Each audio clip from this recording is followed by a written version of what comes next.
Hello students, मैं अनिश कुमार स्वागत करता हूं आप सभी का इस वीडियो में, जिसमें आज हम आपके लिए लेकर आए हैं प्रश्नावली 1.2 के जिसका नाम है समुच्चय। तो आज हम लोग 3 तरह के समुच्चय के बारे में डिस्कस करने वाले हैं और कुछ एग्जांपल भी इसी क्लास में आज निपटा भी लेंगे, ताकि फिर जो बचे हुए क्वेश्चन रहेंगे उसको अगली क्लास में हम लोग कर लेंगे। ठीक है, तो आइए हम लोग फिर शुरू करते हैं। ठीक है, तो देखिए, तो हमने जो पढ़ाया था आपको समुच्चय के बारे में, तो समुच्चय आज प्रश्नावली जो 1.2 है, तो उसमें क्या है कि एक रिक्त समुच्चय है और एक समान समुच्चय है और एक परिमित और अपरिमित समुच्चय है। रिक्त समुच्चय को इंग्लिश में बोलते हैं इसको शायद नल सेट बोलते हैं, इसको एम्प्टी सेट बोलते हैं। यानी कि रिक्त समुच्चय को बोलते हैं एम्प्टी। रिक्त माने खाली, रिक्त माने खाली होता है, और समुच्चय क्या होता है? सेट। तो एम्प्टी सेट और ये नल सेट हो गया। ठीक है, एक होता है परिमित यानी कि फाइनाइट, और एक होता है नॉन फाइनाइट, वो इनफाइनाइट होता है, सॉरी इनफाइनाइट होता है, यानी परिमित समुच्चय और अपरिमित समुच्चय, और एक होता है समान समुच्चय। तो आज हम लोग 3 तरह के समुच्चय के बारे में जानेंगे क्लास में। ठीक है, तो आइए एक एक करके हम लोग इसको बाकायदे समझते हैं। और हाँ, सभी बच्चों से निवेदन है कि जब वो क्लास देखा किया करें तो रफ पेन जरूर लेकर बैठ जाया करें, ताकि अगर यहाँ से आपको लोग को समझ में ना आए तो इसको आप लोग इसको तुरंत कॉपी कर लीजिए। अगर फिर भी आपको नहीं समझ में आता है हमारे समझाने पे, तो आप हमको कमेंट में उसका जवाब लिख कर भेजिए। अगर हमसे जितना प्रयास होगा हम आपको समझाने की बेहतर से बेहतर प्रयास करेंगे। ठीक है, तो आइए फिर शुरू करते हैं। ठीक है, देखिए, ऐसा समुच्चय जिसमें एक भी अवयव ना हो रिक्त समुच्चय या शून्य समुच्चय कहलाता है। तो हमने आपको बताया था ना, समुच्चय की क्लास में बताया था कि समुच्चय कहते किसे हैं? बताइए, समुच्चय कहते किसे हैं? वस्तुओं के सुपरिभाषित संग्रह को समुच्चय कहते हैं ना। तो हमने आप देखिए, इसमें क्या है कि वस्तुओं के सुपरिभाषित संग्रह को समुच्चय कहते हैं, लेकिन इसमें क्या है? रिक्त समुच्चय और शून्य समुच्चय। यानी कि ऐसा समुच्चय जिसमें एक भी अवयव ना हो क्या कहलाएगा? शून्य समुच्चय या रिक्त समुच्चय कहलाएगा। यानी कि ऐसा समुच्चय जिसमें एक भी अवयव ना हो।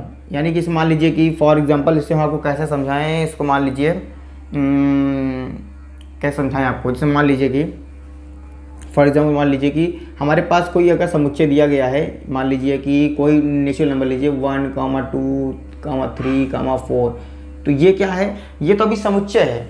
ठीक है, लेकिन ये तो समुच्चय हुआ क्योंकि वस्तुओं के सुपरिभाषित संग्रह को समुच्चय कहते हैं। लेकिन रिक्त समुच्चय क्या कैसे कहते हैं? जिसमें एक भी अवयव ना हो। तो ये अंदर के सारे जो इतने एलिमेंट्स होते हैं इनको अवयव बोलते हैं। ठीक है, अगर मान लीजिए हमारे पास अगर समुच्चय जो है वो पूरी तरह बेसिक तरह से खाली हो, यानी कि उसमें एक भी अवयव ना हो, तो उसको वो कहलाएगा हमारे पास रिक्त समुच्चय या शून्य समुच्चय कहलाता है। ठीक है, तो रिक्त समुच्चय को हम लोग इस ब्रैकेट से दर्शाते हैं, इसमें एक भी अवयव नहीं होते हैं, या इसको हम बोल सकते हैं फाई। क्या बोलते हैं? फाई का चिन्ह शायद हमारे ख्याल से थोड़ा सा अब बेटर बना है। ठीक है, तो फाई से भी दर्शाते हैं, चाहे उसको हम फाई मतलब भी होता है शून्य रिक्त। ठीक है, इसको चिन्ह है फाई, इसको बोलते हैं फाई। क्या बोलते हैं? फाई। ठीक है, इसको बोलते हैं फाई मतलब भी होता है रिक्त या शून्य, और ये इसका मतलब होता है रिक्त मतलब खाली। तो खाली समुच्चय है, यानी कि ऐसा समुच्चय जिसमें एक भी अवयव ना हो तो उसका कहलाएगा रिक्त समुच्चय या शून्य समुच्चय। तो आइए फिर एग्जाम्पल के माध्यम से समझते हैं बेटर से बेटर तरीके से। देखिए, बोला है एक्स सच दैट एक्स, जितने भी ये आपके लिखे हुए हैं ये सब क्या हैं? ये समुच्चय निर्माण रूप में लिखे हुए हैं, और इसका हमें क्या बताना है? इसका हमें बताना है, ये तो समुच्चय निर्माण रूप हुआ, लेकिन इसका तो हमें बताना है ये वाला, यानी रोस्टर रूप, यानी कि सारणीबद्ध रूप बताना है। तो आइए, ये हमारा जो बताएंगे रोस्टर रूप होता है। ठीक है, यानी कि खाली समुच्चय भी एक तरह से रोस्टर रूप होता है। ठीक है ना, और जो हमारा ये चीज़ है ये हमारा समुच्चय निर्माण रूप है। तो इसमें फिलहाल हमारे पास समुच्चय निर्माण रूप दिया गया है, तो इसके माध्यम से हम बताते हैं। देखिए, बोला है एक्स सच दैट, इसको बताते हैं सच दैट बोलते हैं। सच दैट मतलब कि एक्स जो है इस प्रकार है। किस प्रकार है? कि एक्स किसी उच्च माध्यमिक विद्यालय की कक्षा 11 में अध्ययनरत विद्यार्थी हैं। अब इसको थोड़ा सा समझिएगा। बोला है कि उच्च माध्यमिक विद्यालय की कक्षा 11 में अध्ययनरत विद्यार्थी हैं, तो इसका मतलब क्या हुआ? कि इसका मतलब यह है, उच्च माध्यमिक विद्यालय का मतलब क्या हुआ? उच्च माध्यमिक विद्यालय का मतलब यह है कि उच्च माध्यमिक विद्यालय का मतलब क्या होता है? ऐसा स्कूल जो 12वीं तक चले। तो 12वीं तक चलने का मतलब क्या है कि कक्षा मान लीजिए जितने मतलब 12वीं तक अगर क्लास चल रही है तो 12वीं मान लीजिए 10वीं से स्टार्ट कर दीजिए। 10वीं से और 12वीं के बीच में मान लीजिए कक्षा 11 के जो बच्चे होंगे तो बच्चे 11 के उसमें काउंट होंगे नहीं होंगे, तो उसमें 11वीं बच्चे पढ़ेंगे या नहीं पढ़ेंगे, पढ़ेंगे ना। तो जितने वो तो खाली समुच्चय तो होगा नहीं। ऐसा तो नहीं है कि हाँ 9वीं 10वीं 11वीं नहीं होगा, 9वीं 10वीं सीधा 12 तक, तो ऐसे तो क्लास होता नहीं। उच्च माध्यमिक विद्यालय का मतलब क्या हुआ, उच्च माध्यमिक विद्यालय का मतलब कि जो हमारा ये जो क्लास है इसका मतलब ये होता है कि ये हमारे पास जो क्लास है ये 12वीं तक क्लास है। तो 12वीं तक क्लास में तो 11वीं क्लास आएगा ही आएगा और 11वीं के बच्चे पढ़ेंगे, तो इसका मतलब ये खाली समुच्चय नहीं है। तो इसको बोलेंगे रिक्त समुच्चय नहीं है, यानी रिक्त नहीं है। ये क्या होगा, इसको बोलेंगे शून्य, मतलब नहीं है, यानी कि शून्य नहीं है, शून्य नहीं है। अभी ऐसा भी कोई भी अभी तो पहला एग्जाम्पल हमने बताया ही, तो यानी कि इसमें क्या है, इसमें खाली क्यों नहीं है भाई, कक्षा 11 में बच्चे तो पढ़ेंगे। हाँ अगर हमारे पास इस तरह दिया होता कि x किसी माध्यमिक विद्यालय की कक्षा 11 में अध्ययनरत विद्यार्थी हैं, तब मान सकते थे। कैसे, क्योंकि माध्यमिक विद्यालय जो होती हैं वो हाई स्कूल तक होती हैं। कितने स्कूल तक होती हैं, हाई स्कूल तक होती है। तो हाई स्कूल तक अगर विद्यालय कक्षा चली रही हैं तो हाई स्कूल के बाद तो 11वीं के बच्चे तो है ही नहीं। तो उस टाइप में इसको बोल देते कि जब 11वीं क्लास चलती ना तो बच्चे बैठते ही ना, और जब बच्चे ना होते तो वो क्या कहलाता, रिक्त समुच्चय कहलाता। समझ आ रही है बात, इस प्रकार से इसको दर्शाते हैं, ठीक है ना। तो जो उच्च माध्यमिक विद्यालय होते हैं, उच्च माध्यमिक विद्यालय जो होता है हमारा वो क्या कहलाता है, 12वीं तक क्लास चलती है। तो 12वीं तक क्लास चलेगी तो 11 के बच्चे तो इंटर वाले पढ़ेंगे ही, और जब इंटर के बच्चे पढ़ेंगे तो वो कहाँ से खाली होगा, तो जब खाली नहीं होगा तो उसको बोलते हैं शून्य नहीं है, रिक्त नहीं है, यानी कि रिक्त समुच्चय नहीं है। साफ साफ है। तो ये क्या हुआ हमारे पास, रिक्त समुच्चय नहीं है। अब देखते हैं अगला एग्जाम्पल। देखिए x वर्तमान में कक्षा 10 और 11 दोनों में अध्ययनरत विद्यार्थी हैं। अब एक चीज़ बताइए, यानी कि जो x है वो x इस प्रकार है कि x जो है वर्तमान में कक्षा 10 और 11 दोनों में अध्ययनरत विद्यार्थी है।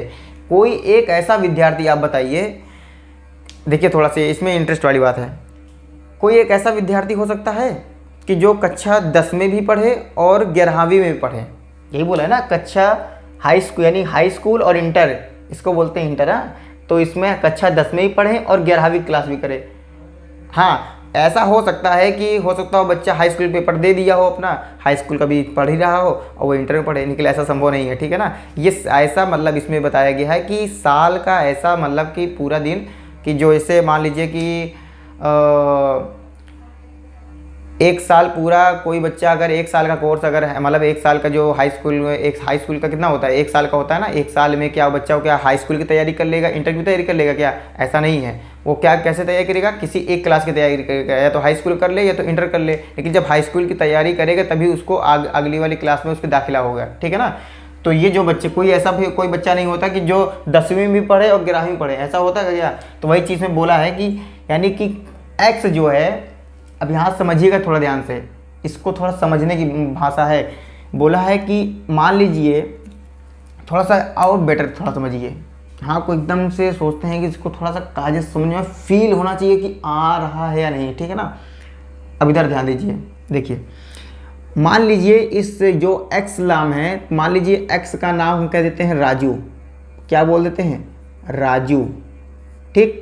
राजू सच दैट का मतलब बताए थे, क्या बताए थे, इस प्रकार है कि राजू इस प्रकार है कि राजू जो है वर्तमान में कक्षा 10 और कक्षा 11 दोनों में अध्ययनरत विद्यार्थी है।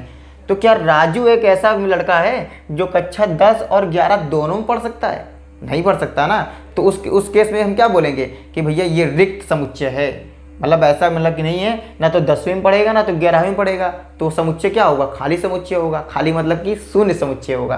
तो इस केस में हम क्या बोलेंगे कि शून्य समुच्चय है, यानी कि रिक्त समुच्चय। रिक्त समुच्चय, सॉरी समुच्चय नहीं लिख पा रहे हैं, बताओ, लग रहा है क्लास हमें करना पड़ेगा। रिक्त समुच्चय है। इसको या तो हम बोल सकते हैं फाई, सीधा आप बोलते थे फाई बोल सकते हैं। रिक्त समुच्चय बोलिए या शून्य समुच्चय बोलिए या फाई लिखिए। रिक्त समुच्चय को थोड़ा सा हम दर्शा दे रहे हैं इस तरीके से दर्शा दीजिए। बल्कि आप रिक्त समुच्चय का मतलब ये हुआ, या इसको आप बोल सकते हैं फाई। ठीक है, अभी थोड़ा आसान हो गया, ठीक है ना। हाँ समझ आए नहीं। इसको थोड़ा सा माना करिए कि इसका मतलब क्या है। इसका मतलब ये है कि ये कोई विद्यार्थी है और ये विद्यार्थी इस प्रकार है कि विद्यार्थी वर्तमान में कक्षा 10 और 11 दोनों में विद्यार्थी है, ऐसा संभव नहीं है, ठीक है ना। तो इस प्रकार से क्या होगा, ये खाली समुच्चय होगा। जब ना तो 10वीं में पढ़ सकता है ना 11वीं में पढ़ सकता हो, तो विद्यार्थी है ही नहीं है, ठीक है ना। अगला देखिए, एक्स सच दैट, क्या बोला है, एक्स का मान 1 से छोटा नहीं, एक्स का मान जो है 1 से बड़ा और क्या है 2 से छोटा है। अब देखिए ध्यान से, और जो कि एक्स क्या है, एक प्राकृतिक संख्या है। अब हमें आप ये थोड़ा ये बताइए थोड़ा ध्यान से, इसको हम थोड़ा रेज करते हैं, ठीक है ना। अब देखिए ध्यान से थोड़ा सा, अब देखिए थोड़ा ध्यान से, ये क्या है, x यानी 1 लेस देन एक 1 है ना, यानी कि 1 जो है लेस देन x है, ठीक। और यहाँ पे क्या है, इतना देखिए थोड़ा ध्यान से, इतना देखिए कितना है यहाँ से, ये क्या है 1 लेस देन 1 है ना, 1 लेस देन x है। और ये क्या है हमारे पास, इसको यहाँ से देखिए थोड़ा ध्यान से, इसको यहाँ से देखिए, ये क्या है x ग्रेटर देन 2, यानी कि x लेस देन 2 है। यहाँ पे क्या है, x ग्रेटर देन 2 है। हाँ ये क्या है, यानी कि यह कोई x का मान 1 से बड़ा, क्यों, क्योंकि ये x का क्या है, x ग्रेटर देन है। ग्रेटर देन का मतलब कि x का मान बड़ा है, किससे बड़ा है, 1 से बड़ा होना चाहिए। और x का मान 2 से छोटा, क्योंकि ये x की तरफ देखिए किसके तरफ मुँह खुला है, 2 की तरफ खुला है, और x की तरफ क्या है, छोटा है। तो x का मान 2 से छोटा और x का मान 1 से बड़ा, 1 से बड़ा देखिए ध्यान से। तो x का मान जो है 1 से बड़ा, एक नंबर सिस्टम बनाइए आप, नंबर लाइन बनाइए। यहाँ पे लीजिए 1, यहाँ पे ले लीजिए 2। अब बताइए, अब मान लीजिए ये सभी x के मान हैं, तो हमें क्या बताना है, x का मान क्या बताना है, 1 से बड़ा बताना है, और x का मान 2 से छोटा। तो x का, और जो कि बोला क्या है, जो x है, जो x है वो कैसा है, x है, x एक प्राकृतिक संख्या है। तो अब हमें ये चीज़ बताइए, x का मान 1 से बड़ा, 1 से बड़ा कहाँ जाएगा, इधर साइड जाएगा ना, इसी साइड जाएगा। x का मान 1 से बड़ा किधर साइड जाएगा, इस साइड जाएगा। और x का मान 2 से छोटा किधर जाएगा, इधर जाएगा ना। अब बताइए कि x का मान 1 से बड़ा और x का मान 2 से छोटा, तो कहाँ जाएगा, बीच की संख्या आएगी। यानी कि अभी इसमें बीच की संख्या क्या आएगी, x का मान 1 से बड़ा क्या आएगा, 1.1, 1.2, 1.3, 1.5, 1.6, 1.7, 1.9, यही आएगा ना। तो इसमें क्या है फिर बताइए आप हमें, इसमें क्या है 1.1, 1.2, 1.3, 1.4, 1.5, यानी कि इसकी बीच की संख्या क्या आएगी, पॉइंट में आएगा। यानी कि आप बताइए पॉइंट में कोई जो संख्या होगी क्या वो एक प्राकृतिक संख्या होगी, नहीं होगी। तो इस केस में क्या होगा, इस केस में जो प्राकृतिक संख्या है वो पॉइंट में नहीं होती है, वो आप परिमेय या अपरिमेय कैटेगरी में आती है, ठीक है ना। तो ये क्या है, ये भी रिक्त समुच्चय कहलाएगा। भाई ये कोई संख्या आएगी नहीं, संख्या तो आएगी, वो नंबर आएगा, लेकिन नंबर कैसा नंबर आएगा, परिमेय या परिमेय की कैटेगरी में आएगा, ठीक है ना। वो प्राकृतिक संख्या नहीं आएगी। हमें इसमें पहले ही बोल दिया है कि जो x है वो इस प्रकार है कि x का मान 1 से बड़ा और 2 से छोटा, छोटे के बीच में किस प्रकार का x चाहिए, प्राकृतिक संख्या चाहिए। तो क्या x का मान 1 से बड़ा 2 से छोटे के बीच में कोई प्राकृतिक संख्या आएगी, नहीं आएगा। तो इस केस में क्या होगा, ये भी क्या होगा, शून्य समुच्चय कहलाएगा, ठीक है ना। इसको ये लिख सकते हैं फाई। समझ आई। अब देखिए, चाहे तो इसको हम एक झटके में आपको तुरंत बता दें कि इसका मतलब क्या होता है। x का मान 1 से बड़ा, x का मान 2 से छोटा, तो उस केस में ये क्या होगा, x एक प्राकृतिक संख्या है और जिसमें क्या होगी 1 और 2 के बीच में कोई प्राकृतिक संख्या नहीं आती है, इसलिए ये 5 यानी कि शून्य समुच्चय कहलाएगा। सिंपल समझा दें, लेकिन थोड़ा सा इसको फील होना चाहिए कि हाँ ये चल क्या रहा है, ठीक है। अब आगे देखिए, समझ में आना चाहिए ना। हमारे समझ में आने से क्या होता है, जब तक आप सेटिस्फाइड नहीं होंगे फिर हमारे पढ़ाने का कोई मकसद रहेगा नहीं। तो पढ़ाने का उद्देश्य यही है कि आप लोग को समझ में आना चाहिए, ठीक है। पढ़ना आपको है, हमें नहीं, हम तो पढ़ा ही रहे हैं, ठीक है ना। अब आगे देखिए डी नंबर देखिए, डी समुच्चय देखिए क्या है कि x जो है, x यानी कि किस प्रकार का है, एक्स स्क्वायर माइनस 2 इक्वल 0। इस समीकरण को हल करिए आप, क्या है x माइनस 2 इक्वल क्या है, एक्स स्क्वायर माइनस 2 ना, एक्स स्क्वायर माइनस 2 इक्वल में 0। इस समीकरण को देखिए x माइनस 2 इक्वल 0 कितना होगा, एक्स स्क्वायर, ये माइनस का 2 उधर जाएगा तो प्लस का 2, तो ये स्क्वायर हटेगा तो ये अंडर रूट में आएगा। अब ये अंडर रूट में आएगा तो ये प्लस माइनस अंडर रूट में आएगा। यहाँ से x के कितने मान निकले हैं, 2 मान, एक प्लस का रूट 2, एक माइनस का रूट 2।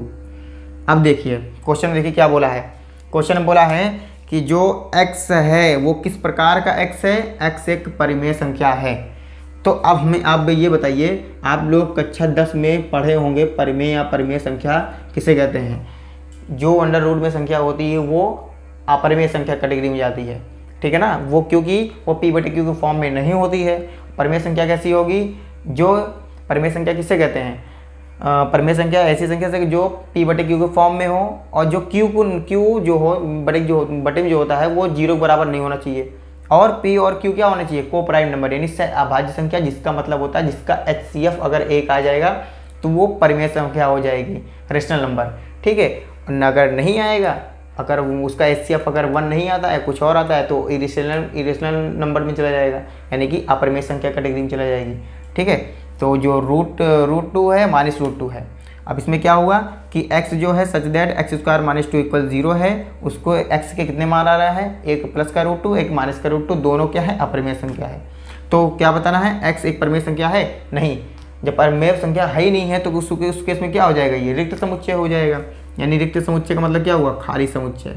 तो क्या बोलेंगे, 5 रिक्त समुच्चय, चाहे इसको लिख दीजिए चाहे इसको लिख दीजिए, दो में से एक आप लोग आंसर में लिख कर आइए, जब एग्जाम्पल में जब आप लोग एग्जाम देने जाएंगे तब करके आइएगा, ठीक है। अब आगे देखिए बोला है x सच दैट x, अब इसको समझिए थोड़ा ध्यान से, x इस प्रकार है कि x संख्या 2 से बड़ी एक सम अभाज्य संख्या है। अब थोड़ा इसको ध्यान समझिए।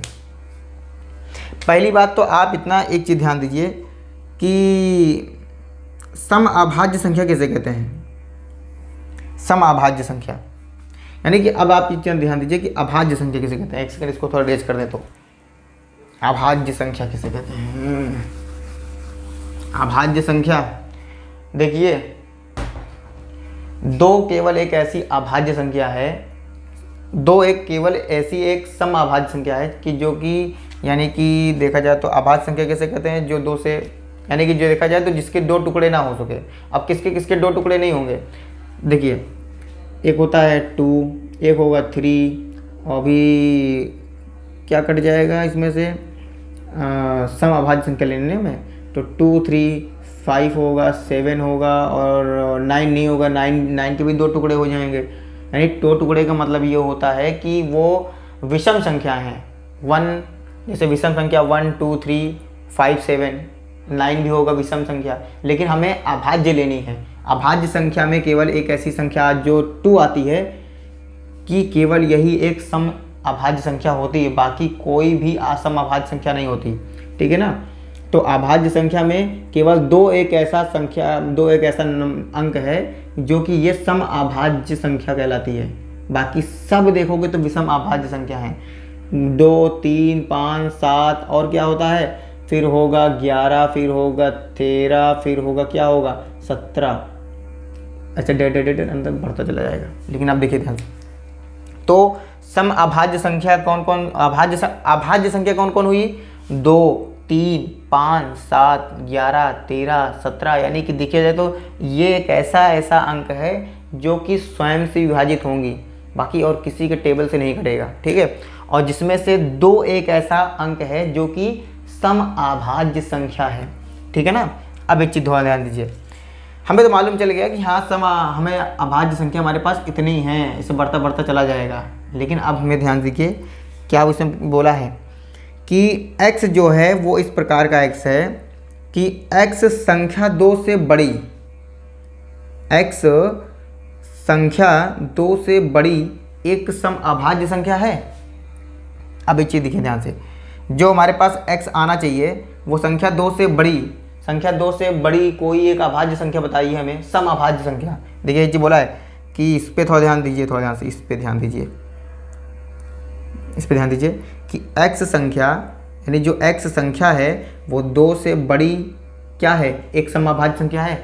अब आप ये काउंट करिए कि केवल 2 के अलावा कोई सम अभाज्य संख्या आपको दिखाई दे रही है, 2 के अलावा छोड़ देखिएगा, क्योंकि 2 से बड़ी कौन है, 3 है, 5 है, 7 है, 11 है, 13 है, 17 है। आगे आगे चलेंगे तो मिलेगा हमें 23 मिलेगा, फिर आगे चले जाएंगे तो फिर क्या मिलेगा, 29 मिलेगा, फिर इसी प्रकार से बढ़ता चला जाएगा। तो यानी कि आगे आप जितने भी नंबर जाएंगे तो कोई भी समअभाज्य संख्या नहीं मिलेगी, ठीक है, केवल 2 के अलावा।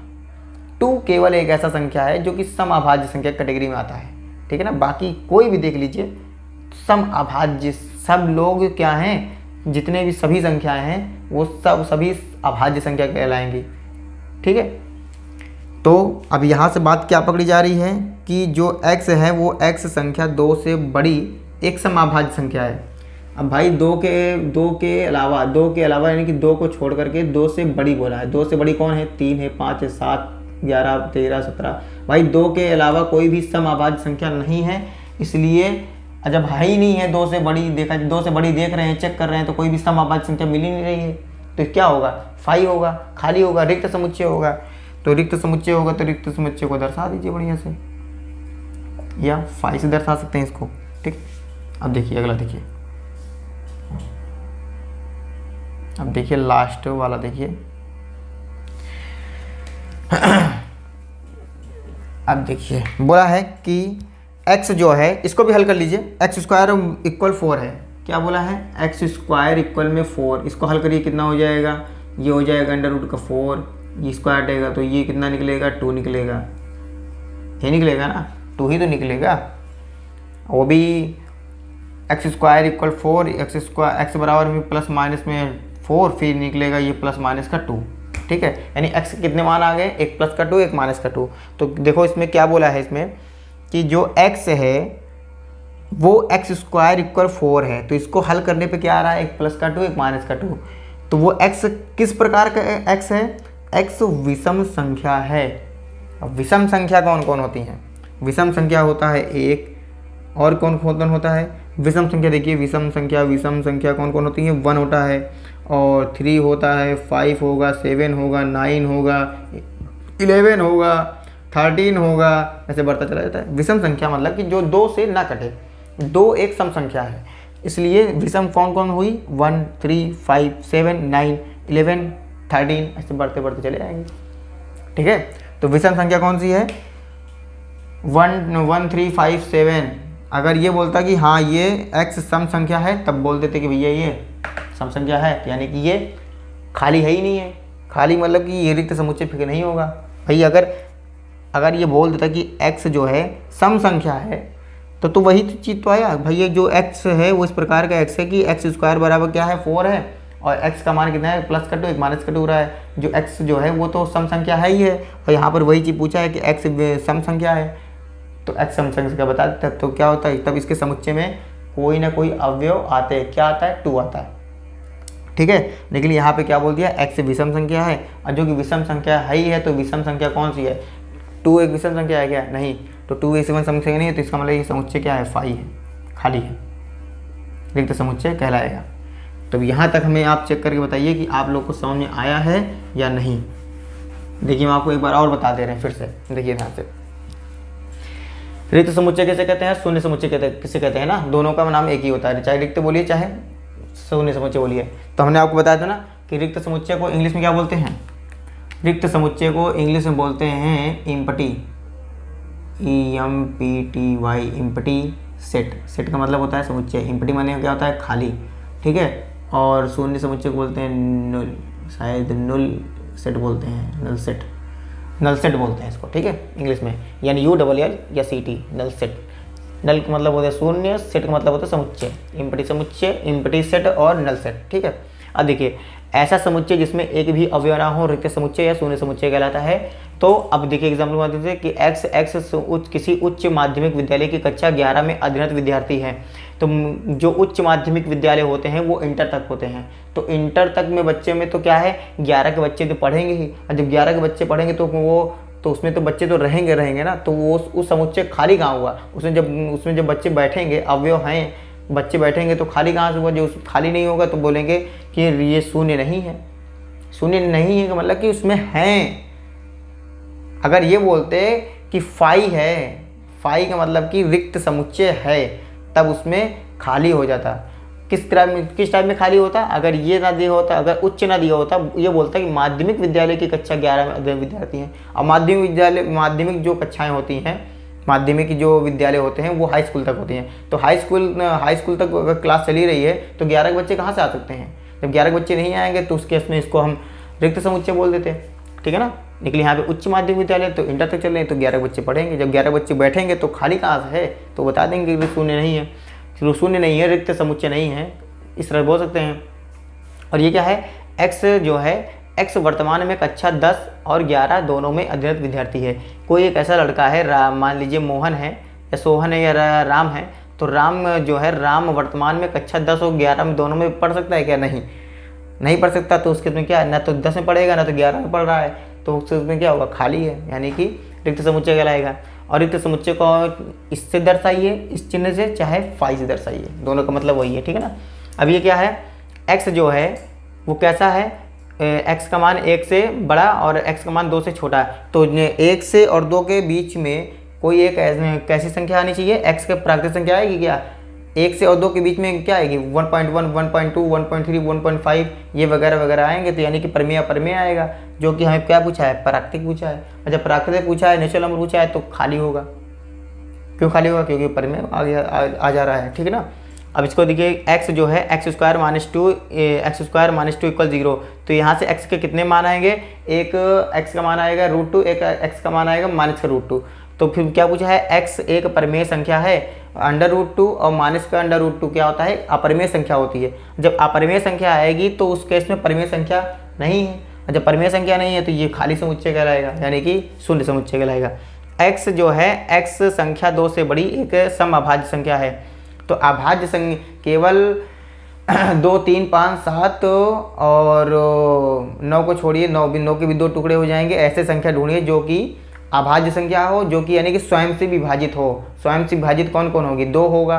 तो केवल 2 एक ऐसी सम संख्या है, सम अभाज्य संख्या है, जो कि अभाज्य संख्या की कैटेगरी में आता है, ठीक है ना। बाकी 2 से कोई भी बड़ी कोई समअभाज्य संख्या होगी, नहीं होगी। जब नहीं होगी तो उस केस में ये खाली समुच्चय कहलाएगा, ठीक है। बाकी f वाला देखिए, x जो है, x² = 4 जो है, इसके कितने मान आएगा, 1 प्लस का रूट प्लस का 2, ये इसमें देख ले तो सीधा 2 आना चाहिए, लेकिन देखिए इसका सही हल देखा जाए तो प्लस का 2 माइनस का 2 आएगा। तो यहीं देखा जाए तो सम संख्या आएगी, और जो कि हमें पूछे क्या कि x जो है विषम संख्या है, तो वो सम संख्या दे रही है। यहाँ पे विषम संख्या पूछ रहा है कि x का मान जो आना चाहिए विषम आना चाहिए। जब विषम नहीं आ रहा है तो ये क्या होगा, खाली आएगा, यानी कि शून्य समुच्चय।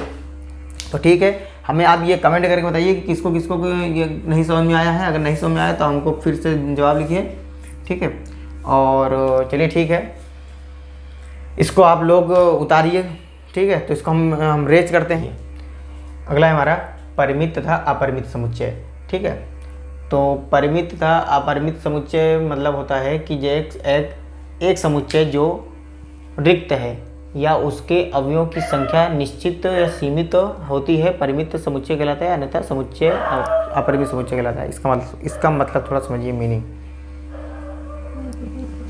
देखिए, कोई एक ऐसा समुच्चय लीजिए जिसमें समुच्चयों की संख्या जो है लिमिट तक हो। मान लीजिए कि हम कोई ऐसा समुच्चय लेते हैं जिसमें 5 अवयव हैं, तो वो समुच्चय क्या है, 5 समुच्चयों के अलावा उसमें से मान लीजिए कि कैसे समझा कुछ, मान लीजिए फॉर एग्जाम्पल के माध्यम से समझिए, एग्जाम्पल नहीं आप ऐसे समझिए। जैसे मान लीजिए कक्षा में अगर 24 बच्चे हैं, तो वो कोई 24 बच्चों का क्या हुआ है, एक समुच्चय हुआ। तो उसमें टोटल कितने बच्चे हैं, 24।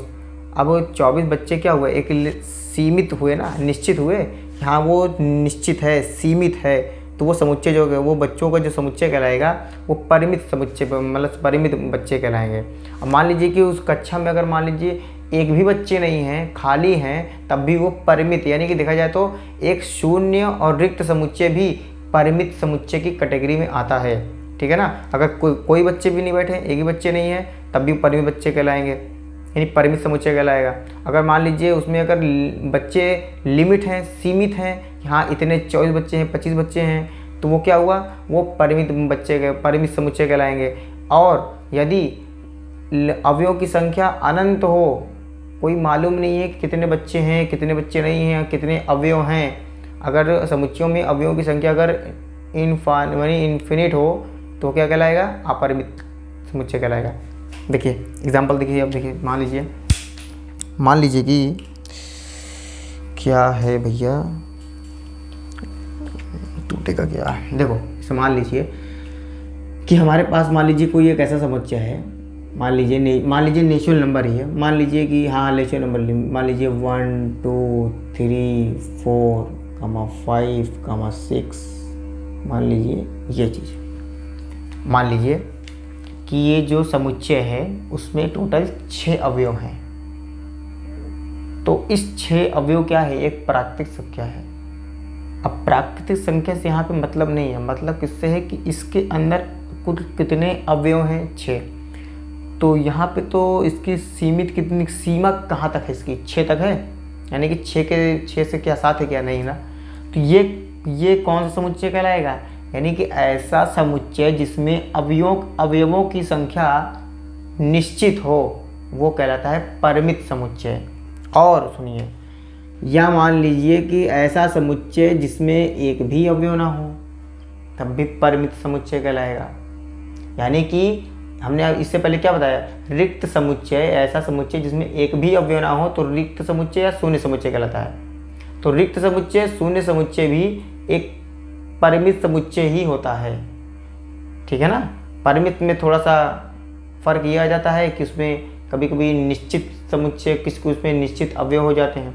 जब निश्चित अवयव हो गए, निश्चित एलिमेंट हो गए तो परिमित हो गया।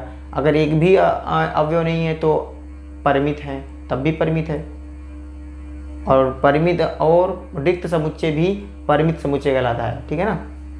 क्या हुआ, जिसमें अवयवों की संख्या निश्चित हो तो क्या कहलाएगी, परिमित समुच्चय कहलाएगा। या उसमें एक भी अवयव ना हो तब भी परिमित समुच्चय कहलाएगा, यानी रिक्त समुच्चय भी परिमित समुच्चय होता है।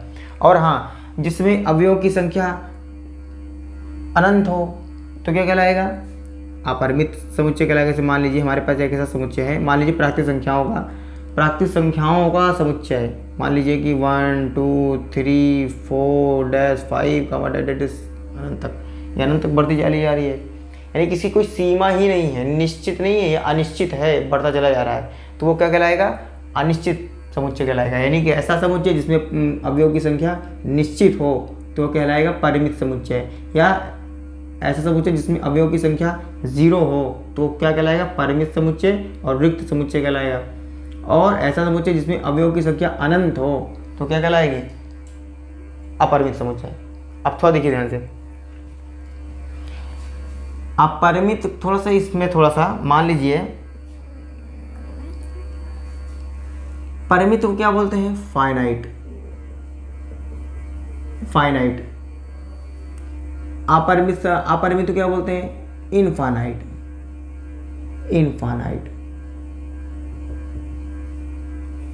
अब ये नॉन फाइनाइट मत जाइएगा, यहाँ पे देखिए मतलब क्या है।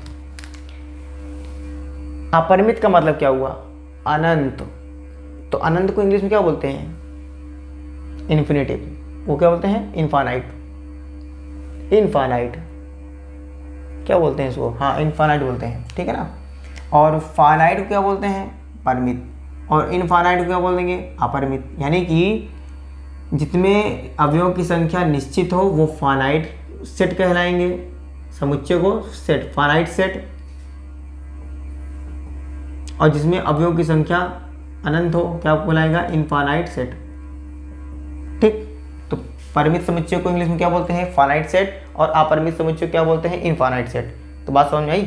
यानी जिसमें अवयवों की संख्या निश्चित हो, निश्चित का मतलब दिया। अब एग्जाम इसको समझिए थोड़ा ध्यान से कि एक समुच्चय जो रिक्त है, एक समुच्चय जो रिक्त है, खाली है, ठीक है, या चाहे खाली बोल लीजिए चाहे निश्चित बोल लीजिए, क्या मान लीजिए उसमें अवयवों की संख्या निश्चित है तो, लेकिन निश्चित है कि हाँ इतने हैं, तो चाहे निश्चित हैं चाहे खाली हैं, वही चीज़ देखिए बोला है पर कि एक समुच्चय जो रिक्त है, रिक्त मतलब खाली हैं, या बोल लीजिए जिसके अवयवों की संख्या निश्चित का मतलब क्या होता है, सीमित, सीमा उसकी वहीं तक है, निश्चित होती है, परिमित समुच्चय कहलाता है। अन्यथा अगर नहीं निश्चित है, अनंत तक जा रहा है, तो समुच्चय क्या कहलाएगा, अपरिमित समुच्चय कहलाता है। देखिए ये आसान है, इसमें कोई कठिन नहीं है भैया। अगर निश्चित है खाली है तब भी वो क्या कहलाएगा, समुच्चयों में अवयवों की संख्या निश्चित है या एक भी अवयव नहीं है तब भी परिमित समुच्चय कहलाता है। और जिसमें अवयवों की संख्या अनंत हो, बढ़ती चली जा रही है, तो क्या कहलाएगा, अपरिमित समुच्चय। अब देखिए ध्यान से,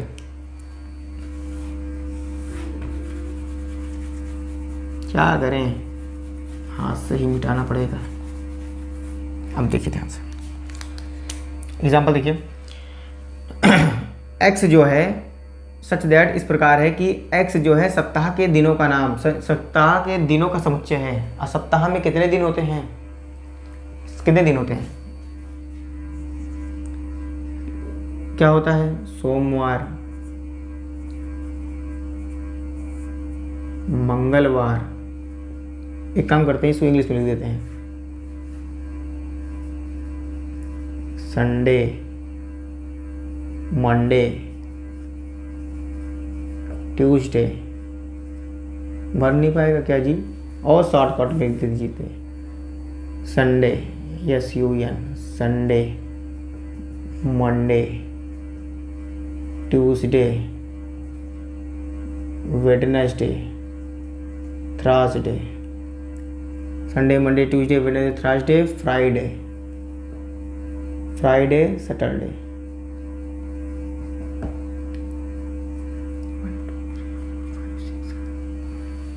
कितने दिन होते हैं, 7 दिन, सोमवार, मंगलवार, संडे, रविवार, सोमवार, मंगलवार, बुधवार, क्या हो गया ये, बृहस्पतिवार, शुक्रवार, शनिवार, ठीक है ना। तो यानी कि अब इसमें थोड़ा ध्यान दीजिए, इस समुच्चय के अंदर अवयवों की संख्या कितनी है, लिमिट है ना, सीमित है, तो क्या कहलाएगा, ये कौन सा समुच्चय कहलाएगा, परिमित समुच्चय कहलाएगा। यानी परिमित में इसमें अवयवों की संख्या, यानी कि इसमें क्या बोला कि एक सप्ताह में कितने दिन होते हैं, 7 दिन, तो एक सप्ताह से 7 दिन के अलावा ज़्यादा दिन होते हैं क्या, नहीं ना। यानी कि इसमें अवयवों की संख्या क्या कहलाएगी, निश्चित है, तो क्या कहलाएगा, परिमित समुच्चय कहलाएगा। क्या कहलाएगा, समुच्चय कौन समुच्चय है, परिमित समुच्चय कहलाएगा। यहाँ इसको लिखिए, परिमित समुच्चय, परिमित समुच्चय, ठीक, परिमित समुच्चय किसमें अवयवों की संख्या निश्चित है। अगला देखिए, डी वाला देखिए, x समीकरण x² - 4 x² - 16 = 0 के हलों का समुच्चय है। अब x² - 16 का हल करिए, क्या आएगा, तो प्लस -16 को उधर भेजिए, कितना +16, तो x का मान कितना आ जाएगा, ±16, तो कितना आ जाएगा, ±16 का बाहर कितना निकालेंगे, 4 × 16, या x के कितने मान आएंगे, 2 मान आएंगे, एक प्लस का 4 एक माइनस का 4, तो इसमें अवयवों की संख्या कितनी है, लिमिट है, एक प्लस का 4 एक माइनस का 4। ये भी क्या है, निश्चित है ना, 2 ही तो आंसर आएंगे ना x के, एक प्लस एक माइनस, तो इसमें क्या है, ये भी क्या कहलाएगा, परिमित समुच्चय कहलाएगा, परिमित समुच्चय। देखिए हमारी थोड़ा सा एक आदत ये ख़राब है कि हम हिंदी कभी कभी गलत लिख देते हैं, ठीक है, हम जो बोला किया करिए उस पर ध्यान दिया करिए, ठीक है ना।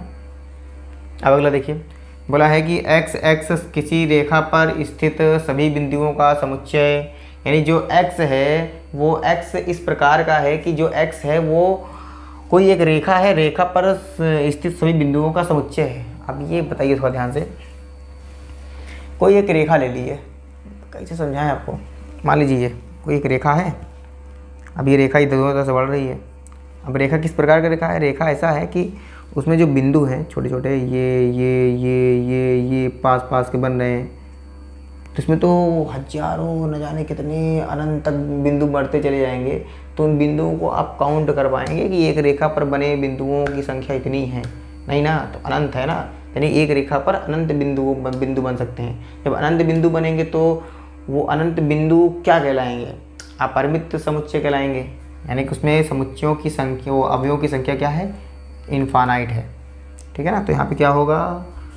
ये कहलाएगा अपरिमित समुच्चय। अपरिमित समुच्चय, सीधा करिए फटाक से। ठीक, अपरिमित समुच्चय है। अगला देखिए, x सभी विषम प्राकृतिक संख्याओं का समुच्चय। सभी विषम प्राकृतिक संख्या कितने कितने होते हैं? वो भी विषम प्राकृतिक संख्या। तो विषम प्राकृतिक संख्या कौन कौन सी होती हैं? 1, 3, 5 और क्या क्या होती है? विषम प्राकृतिक संख्या कितनी कितनी होती हैं? 1, 3, 5, 7 ना, फिर डेड से अनंत तक बढ़ती चली जाएंगी। तो विषम प्राकृतिक संख्याएं, x जो है वो इस प्रकार का है कि x जो है सभी विषम प्राकृतिक संख्याओं का समुच्चय। तो प्राकृतिक संख्या, विषम प्राकृतिक संख्याओं का देखेंगे तो अनंत तक बढ़ता जाएगा। 1, 3, 5, 7, फिर 9, फिर 13, फिर 17, फिर 23, फिर ऐसे अनंत तक बढ़ता चला जाएगा।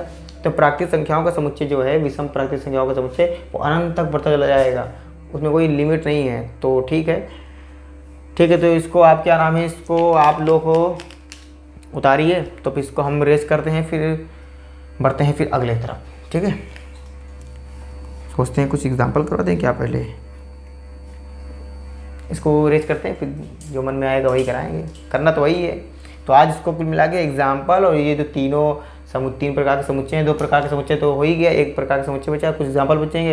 एग्जाम्पल भी आज दोनों का क्लास खत्म करा देते हैं, एग्जाम्पल करा करके पूरा निपटा देते हैं। फिर जो अगला क्लास होगा तो उसमें पूरा प्रश्न करा देंगे उसमें आपका। ठीक है, चैप्टर छोटे छोटे हैं, कोई बड़े बड़े नहीं है। वो भी 1.5 या 1.6 में थोड़ा सा क्वेश्चन है दमदार, उसमें थोड़ा करने में मजा आएगा, बाकी इसमें कोई है नहीं कुछ। ठीक है ना, चलिए ठीक है, हम इसको रेज करते हैं। ठीक है ना, इसको रेज करते हैं, फिर आगे बताते हैं। ठीक, देखिए मार कर ले भैया। देखिए बोला है कि बतलाइए कि निम्नलिखित समुच्चयों में कौन परिमित है और कौन अपरिमित है। ठीक है, देखिए परिमित तो हमने बता ही दिया कि जिसमें समुच्चय में अवयवों की संख्या निश्चित हो या खाली हो या शून्य हो, परिमित समुच्चय कहलाएगा। और जिसमें अवयवों की संख्या क्या होगी? अनंत होगा, तो उसमें क्या कहलाएगा? अपरिमित समुच्चय कहलाएगा। ठीक है, तो अपरिमित समुच्चय। ठीक, अगला देखिए क्या बोला है कि x जो है, x बिलोंग्स नेचुरल नंबर, इसको बोलते हैं बिलोंग्स टू। और जो उसको बताए थे ना, डज नॉट बिलोंग्स टू, खैर यहाँ पे तो मतलब ये है कि x जो है वो नेचुरल नंबर से लिए गए हैं। और x-1 और x-2 को हल करिए, कितना आ रहा है?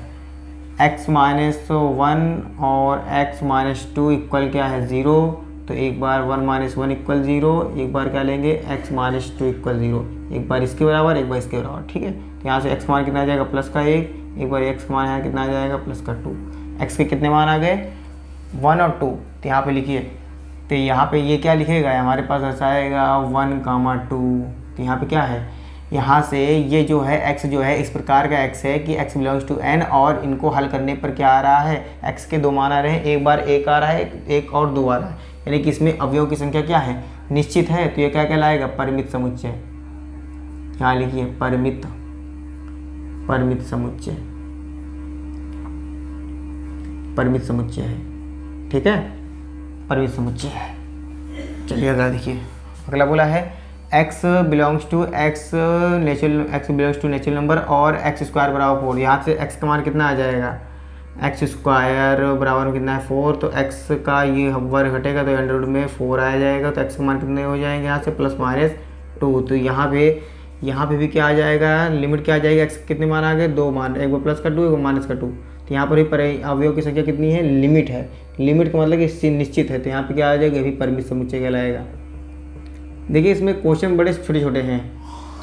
ठीक है ना, थोड़ा सा बस ये है कि इसको ख़त्म करिए किसी तरह से, फिर हम आपका ये पूरा कुल मिलाकर के इसको ख़त्म करिए, तो फिर बचेगा क्वेश्चन, उसको भी हम हल करवा देते हैं। ठीक है ना, अगला देखिए क्या बोला है x belongs to natural number और 2x माइनस 1 इक्वल में 0, इसको हल करिए कितना हो जाएगा, 2x बराबर कितना हो जाएगा, माइनस का एक उधर जाएगा तो प्लस का एक, एक्स का मान कितना आ जाएगा 1, ये गुणा में है तो इधर आएगा तो बटे में, यानी एक्स का मान किस में आया है, बटे में आया है। तो ये क्या कहलाएगा, इसमें भी क्या है, इसमें भी समुच्चय में कितने, समुच्चय में एक्स का मान कितना आएगा 1/2, तो यानी कि इसमें एक अवयव है तो यानी कि निश्चित है, तो ये क्या कहलाएगा, परिमित समुच्चय है तो ना, चाहे 1 हो चाहे 2 हो चाहे 10 हो, इससे मतलब नहीं है, लेकिन है तो निश्चित है ना, निश्चित मतलब निश्चित समुच्चय है, अनंत हो गए तो बात अलग है, अपरिमित समुच्चय। ठीक, अगला देखिए, x such that x belongs to natural number और x एक अभाज्य संख्या है। अब एक चीज़ बताइए ध्यान से कि x जो है इस प्रकार का x है कि जो x है वो नेचुरल नंबर से बिलोंग्स कर रहा है और x एक अभाज्य संख्या है। x एक अभाज्य संख्या मतलब कौन कौन सी अभाज्य संख्या हो सकती है नेचुरल नंबर से, नेचुरल नंबर कौन कौन, नेचुरल नंबर में अभाज्य संख्या कौन कौन है, नेचुरल नंबर में अभाज्य संख्या पहला आता है 2, और क्या आएगा अभाज्य संख्या, नेचुरल नंबर बोला ना, नेचुरल नंबर में अभाज्य संख्या कौन कौन सी होती है, नेचुरल नंबर में अभाज्य संख्या तो होता है हमारे पास से शायद एक तो छोड़िए, मान चलिए फिर 2 ही होगा, फिर 3 होगा, फिर 5 होगा, फिर 7 होगा, अभाज्य बोला है ना, 9 नहीं होगा क्योंकि 9 के भी 2 खंड हो जाएंगे, तो 2 3 5 7 फिर होगा 13, फिर डेढ़ से अनंत तक, यानी कि इसमें भी क्या है, अवयवों की संख्या क्या है, निश्चित नहीं है, अनिश्चित है, यानी अनंत तक बढ़ता चला जा रहा है, तो वो भी क्या कहलाएगा, ये अपरिमित समुच्चय कहलाएगा। अपरिमित, जो परिमित नहीं है वही तो अपरिमित कहलाएगा।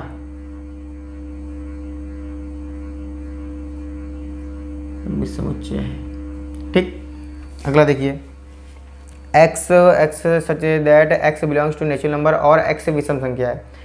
तो x विषम संख्या है तो विषम संख्या कौन कौन सी होती हैं, विषम संख्या कौन कौन सी होती हैं, कौन कौन सी होती है बताइए फटाक से। नेचुरल नंबर में विषम संख्या कौन कौन सी होती हैं, 1 2 नहीं, विषम संख्या 2 तो सम संख्या है, 1 3 5 7 9 और कितना हो गए 13, डेढ़ अनंत तक बढ़ता चलाएगा। विषम संख्या, नेचुरल नंबर तो अनंत तक नेचुरल नंबर है, अनंत तक संख्या बढ़ती चलेगी, उसमें से विषम संख्या लेनी है तो विषम संख्या ले लीजिए तो अनंत तक बढ़ती चलेगी। ये बताता कि हाँ कि नेचुरल नंबर में कि 30 तक, मान लीजिए बोल देता कि 29 तक या 30 तक में अंदर बताइए, पहले फिर इतना ध्यान नहीं देना है हमको, ध्यान देना इतना है कि नेचुरल नंबर तो अनंत तक होता है, अनंत में केवल हमको विषम संख्या लेनी है, विषम संख्या ये, ठीक है। चलिए ठीक है, इसको आप लिख लीजिए, और अरे इसको तो हम रेज कर दिए, चलो ठीक है कोई बात नहीं, इसको हल कर लीजिएगा ना आप, इसको हल कर देते हैं, लाइए हम कर देते हैं, बल्कि x-1 इक्वल 0 और x-2 इक्वल 0, तो x बराबर कितना हो जाएगा प्लस का 1, एक बार कितना हो जाएगा x बराबर 2, x का मान 2 आएगा 1 और 2, ठीक है। इसको आप लिखिए, तो इसको रेज करते हैं, फिर अगले तरफ चलते हैं, ठीक है।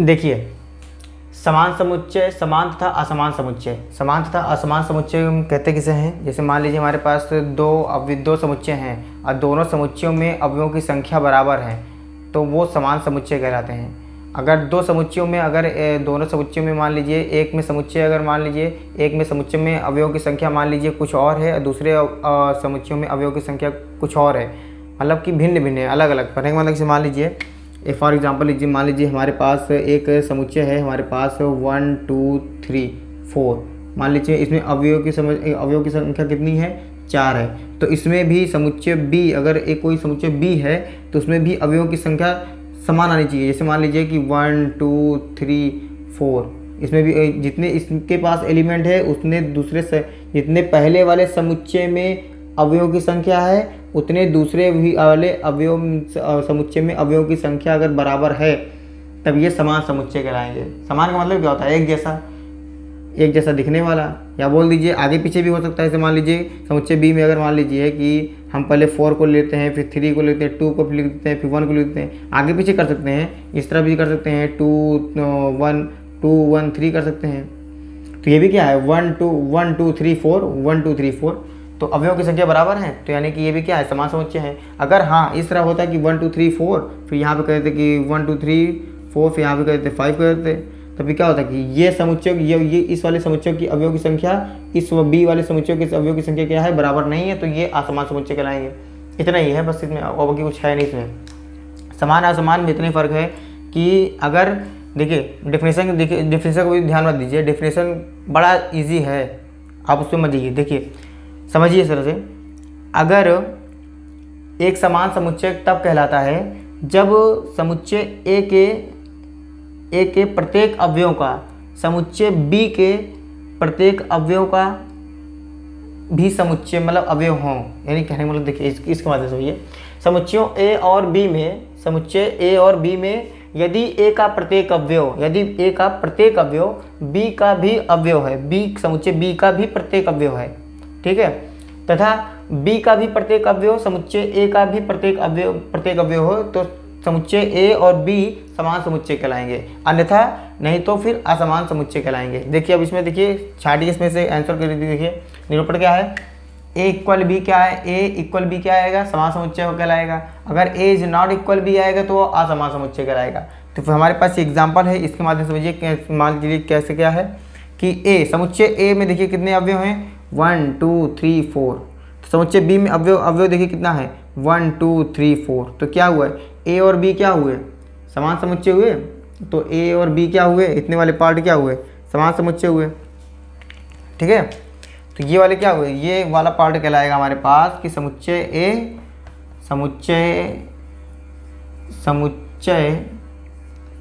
ए तथा बी समान समुच्चय होंगे, ठीक। इतना। अब और भी चेक करिए, क्या समुच्चय ए का अवयव समुच्चय सी के प्रत्येक अवयव का है 1 2 3 4, तो यहाँ पे 2 3 4 5 है, 1 तो है ही नहीं है, यहाँ पे 5 एक्स्ट्रा दे दिया है।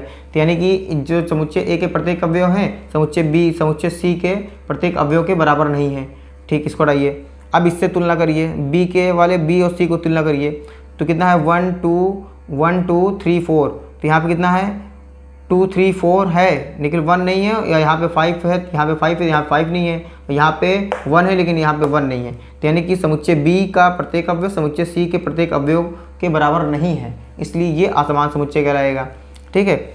और इसको चेक करिए, बी मतलब सब कुछ चेक कर लीजिए, ना तो ये इसके बराबर है ना तो ये इसके बराबर है, ठीक है। यहाँ पे 2 3 4 5 है, मतलब P केवल A और B को छोड़ करके बाकी आपस में किसी को बराबर करिए बराबर नहीं होगा, ना तो A और C बराबर है, A नॉट इक्वल C, ठीक, ना तो A और D बराबर है, A is not equal D, और क्या बराबर नहीं है, B और C बराबर नहीं है, समुच्चय B और समुच्चय C बराबर नॉट इक्वल हैं, और समुच्चय C और समुच्चय D C और ना तो D बराबर हैं, और क्या बराबर करिए B और D बराबर नहीं है, B is not equal D, ठीक। और हो गया, बस इतना ही है, ये बराबर केवल थे A और B, तो समान समुच्चय। यानी कि इतने केवल समझना है कि अगर कोई भी समुच्चय दिया है हमारे पास, कोई दो समुच्चय अगर दिए गए हैं, 2 या 3 या कुछ भी मतलब इसे दिए गए, देखना है हमको छाड़ के बताना है कि समान समुच्चय है या नहीं। यानी कि अगर हमारे पास एक समुच्चय ये है, एक एग्जाम्पल के माध्यम से समझिए, मान लीजिए हमारे पास एक बैग में 40,000 रुपये हैं और दूसरे बैग में 40,000 रुपये हैं, तो मान लीजिए ये नोट की गड्डी बंधी हुई है, इस नोट की गड्डी जो है खुली हुई है, तो इसमें भी 40,000 रुपये है, इसमें भी 40,000 रुपये है।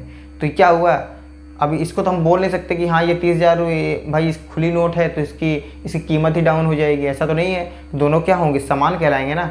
तो भाई 30,000 इसमें, 40,000 इसमें भी, 40,000 इसमें भी है।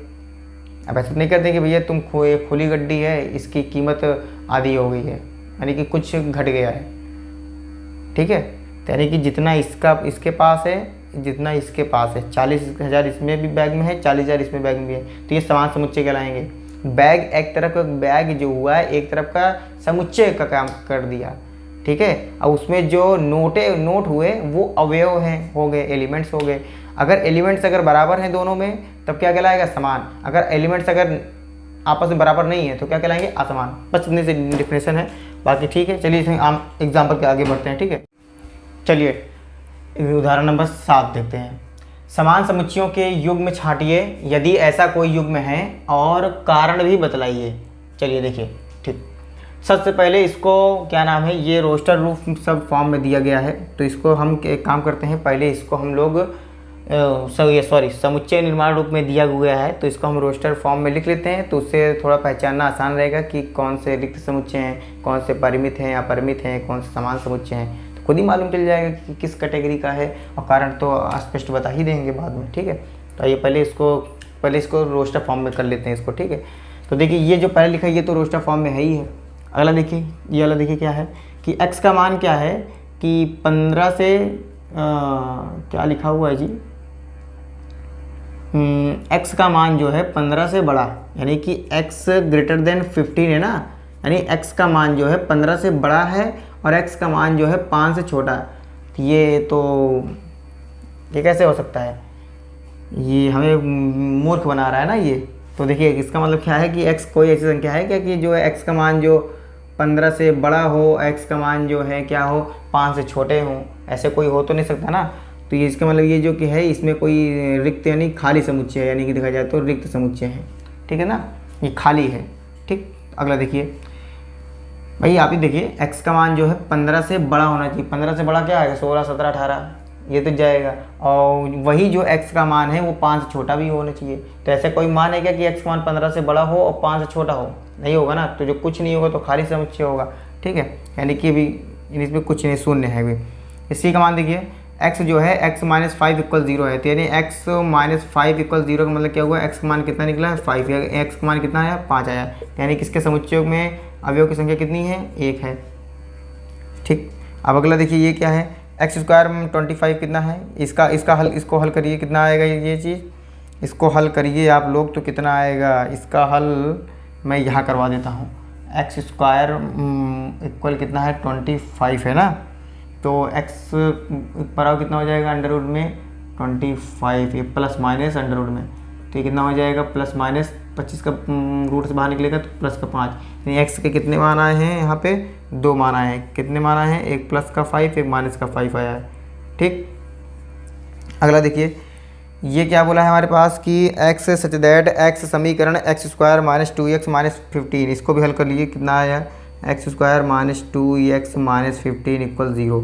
ये तो गुणनखंड है और उसमें से क्या बोला है का एक धन पूर्णांक मूल है, यानी कि जो भी इसका मान आएगा उसमें से पॉजिटिव मान लेना है। तो इसके 2 मान आएंगे, एक प्लस आएगा एक माइनस का आएगा।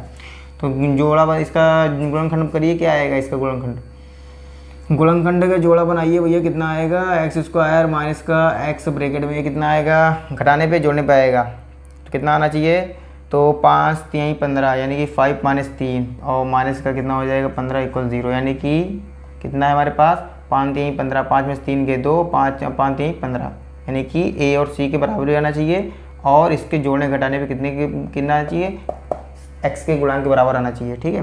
तो ये कितना हो जाएगा x² माइनस का कितना हो जाएगा 5x माइनस प्लस का 3x माइनस का 15 = 0, तो कितना हो जाएगा x² माइनस का 5x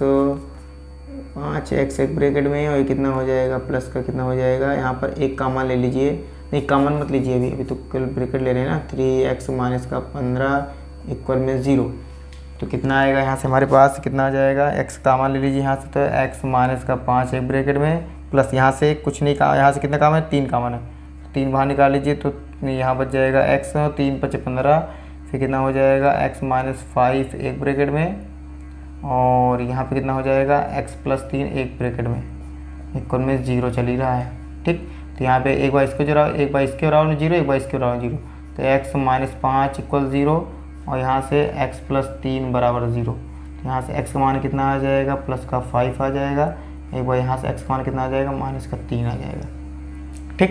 तो यहाँ से ये इस वाले में समुच्चय में क्या लिखेंगे, इसका रोस्टेड रूप क्या आया, 5 आया है और माइनस का 3 आया है। और फिर देखिए, लेकिन यहाँ पे क्या बोला है कि इसका तो हल किए, ठीक, तो का एक धन पूर्णांक मूल है।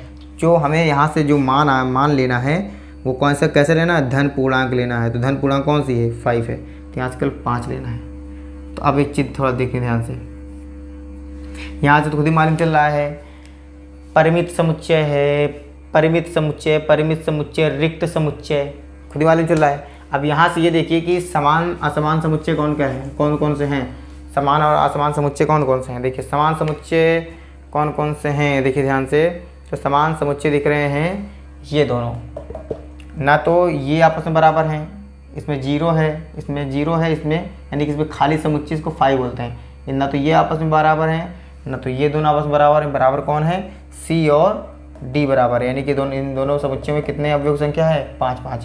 तो यानी कि यहाँ से लिख दीजिए कि C इक्वल कितना है, 5, C इक्वल D है ना, C और D के बराबर है ना, E के बराबर है, सॉरी C और E के बराबर है, क्योंकि ये मान लीजिए समुच्चय C और समुच्चय E जो है समान समुच्चय हैं, ठीक है।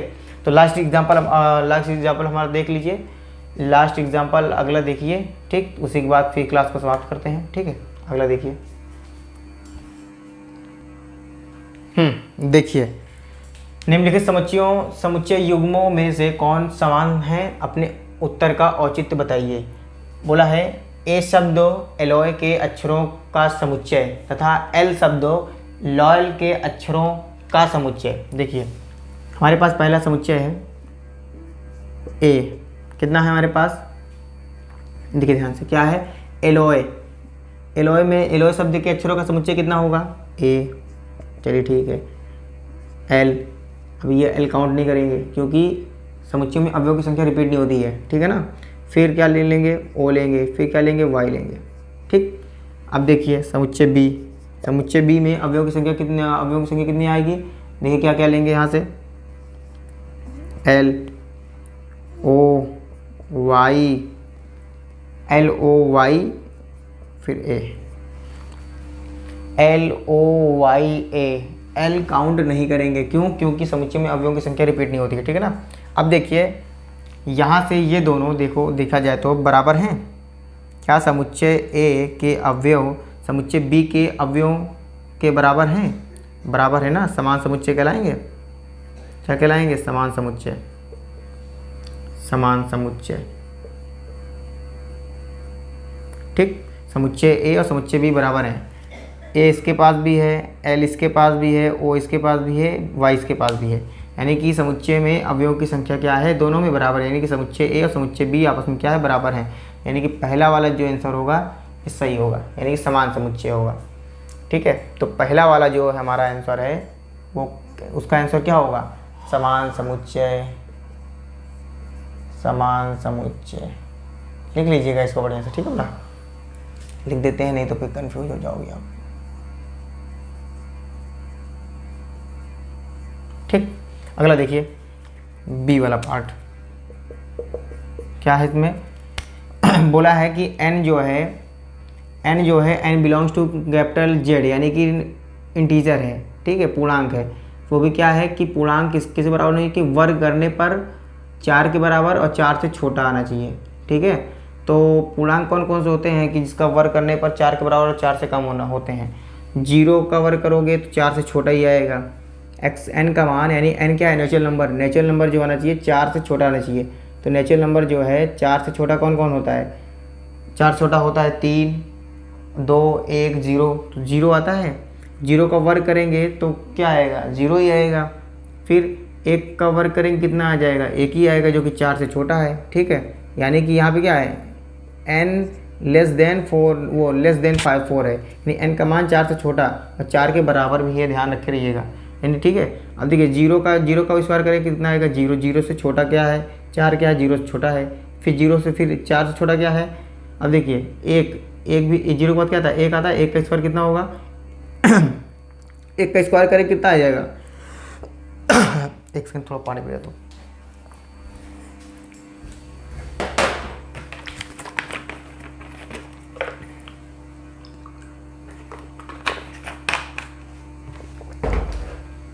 देखिए कहाँ था? 0 का स्क्वायर कितना होगा? 0। 1 का स्क्वायर कितना होगा? 1। 2 का स्क्वायर कितना होगा? 4। ठीक, फिर क्या होगा? माइनस का 1 का स्क्वायर कितना होगा? प्लस का 1। और माइनस का 2 का स्क्वायर कितना होगा? प्लस का 4। अब देखिए क्या बोला है कि जो हमारे पास वो प्राकृतिक संख्या है, प्राकृतिक संख्याओं में क्या आने की जो पूर्णांक है हमारा, जो प्राकृतिक संख्या किससे ली गई है, किससे लिया गया है? इंटीजर यानी पूर्णांक से लिया गया। वो पूर्णांक कैसा होना चाहिए कि वर्ग करने पर 4 के बराबर और 4 से छोटे। तो जितने भी हमने यहाँ पे हमने पूर्णांक लिया है सभी का वर्ग करिए तो 4 से छोटा और 4 के बराबर ही आएगा। 2 का स्क्वायर कितना होगा? प्लस का 4। 2 का स्क्वायर प्लस का 4, माइनस का 2 का स्क्वायर प्लस का 4, 1 का स्क्वायर 1, माइनस का 1 का स्क्वायर तब भी 1, 0 का स्क्वायर 0। इस कितने भी वर्ग कर रहे हैं तब भी 4 से छोटा ही आ रहा है, 4 के बराबर भी आ रहा है। तो पहले वाले में ये होगा। और समुच्चय, ये तो समुच्चय ए है हमारे पास, ठीक है। समुच्चय बी क्या है हमारे पास? समुच्चय बी क्या है? समुच्चय बी का इसका तो हल करना पड़ेगा। कितना है? एक्स स्क्वायर माइनस का 3x प्लस का 2 इक्वल में 0। क्वेश्चन छोटे छोटे हैं, चाहिए तो आप अपने से कर लीजिए इसको बढ़िया से। एक्स स्क्वायर माइनस का कितना होगा? ये 2 प्लस 1 यानी कि देखा जाए तो 2x माइनस का 2 प्लस 1 यानी x प्लस में 2 इक्वल में 0। तो कितना हो जाएगा? एक्स स्क्वायर माइनस का 2x एक ब्रैकेट में, ये माइनस का कितना हो जाएगा? x माइनस का 2 इक्वल में 0। तो यहाँ से कितना नहीं हो जाएगा? x माइनस का 2 एक ब्रैकेट में, यहाँ से माइनस 1 कॉमन लीजिए तो कितना हो जाएगा? सॉरी, प्लस का 1 कॉमन लीजिए तो कितना हो जाएगा? x माइनस 2 इक्वल में 0। तो कितना हो जाएगा? x माइनस 2 एक ब्रैकेट में, यहाँ से कितना हो जाएगा? x माइनस 1 ब्रैकेट में इक्वल में 0। तो एक बार इसके बराबर 0 करेंगे तो x माइनस 2 इक्वल में 0। तो यहाँ से x माइनस 1 इक्वल में 0। तो x माइनस 2 बराबर कितना हो जाएगा? प्लस का 2। x बराबर कितना हो जाएगा? प्लस का 1। यानी x का मान यहाँ से कितने आएंगे समुच्चय में? 1 प्लस का 1, 1 प्लस का 1 प्लस का 2 आ गया। तो अब देखिए क्या समुच्चय ए और समुच्चय बी समान समुच्चय हैं? नहीं, बराबर है ना। तो लिखेंगे यहाँ पर कि समुच्चय ए इज नॉट इक्वल समुच्चय बी। 1 2 है, 1 2 है, लेकिन 0 माइनस 2 है ही नहीं है, प्लस का माइनस का 2 माइनस का 1, ठीक है।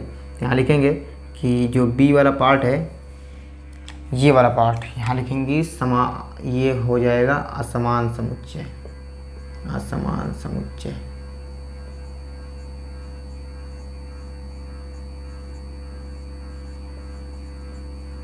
कारण ही बता दिया हमने, अरे सॉरी। ठीक, तो ठीक है, हम आशा करते हैं कि आप लोग को बेहतर समझ में आया होगा। अगर आपको मान चलिए जो भी अगर ना समझ में आया होगा तो आप हमको कमेंट में इसका जवाब में बेहतर तरीके से दीजिएगा, तो मैं आपका कमेंट पढ़ूंगा ज़रूर। और क्या नाम है, आप इसको क्या नाम है नहीं अगर आया होगा, समझ में आया होगा तो आप कमेंट हमको पूछ लीजिएगा, तो हम आपको इसको फिर बताने का प्रयास करेंगे।